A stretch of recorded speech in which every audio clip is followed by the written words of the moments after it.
How to set up your AutoResponder. Now it's time to start setting up your AutoResponder.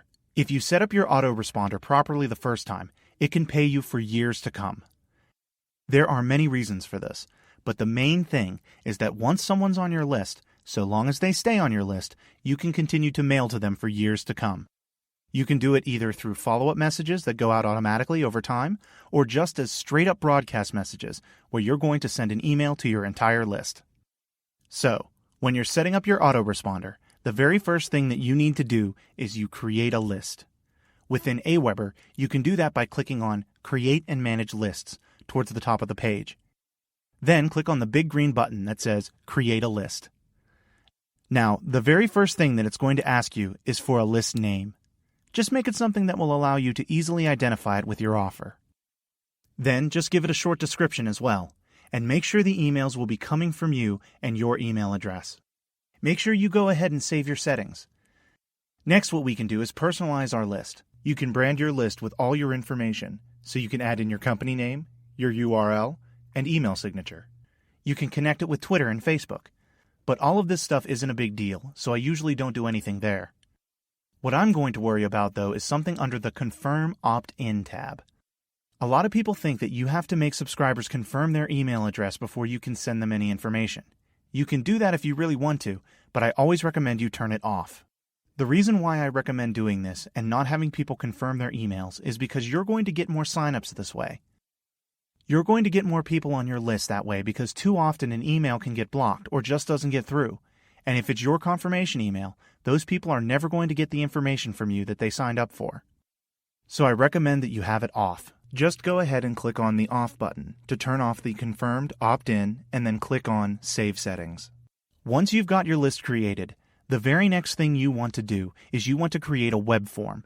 So click on the Sign Up Forms tab and then click on Create Your First Sign Up Form.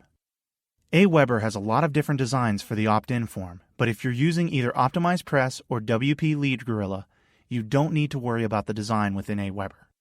Those tools will take care of the designs for you from within WordPress. So you can just create a form without worrying about the design and then move on to step 2. Now this is very, very, very important. Where it says Thank You page, you need to select Custom Page and then enter the URL for your OTO page.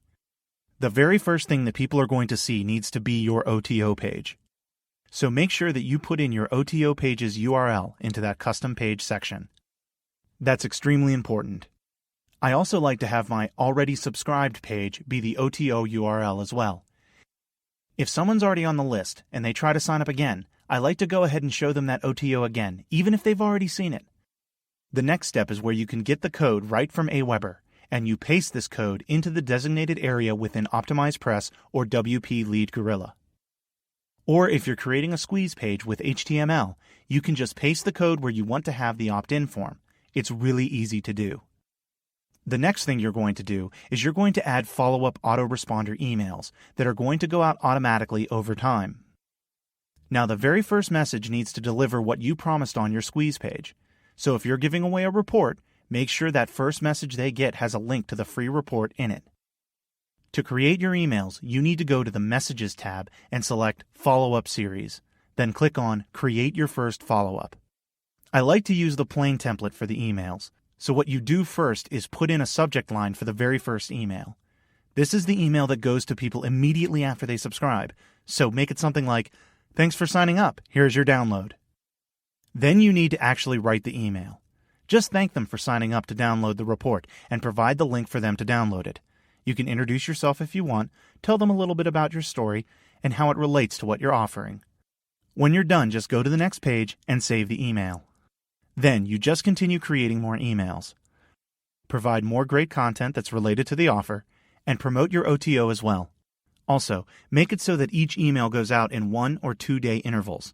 This will help you keep on top of your subscribers' mind.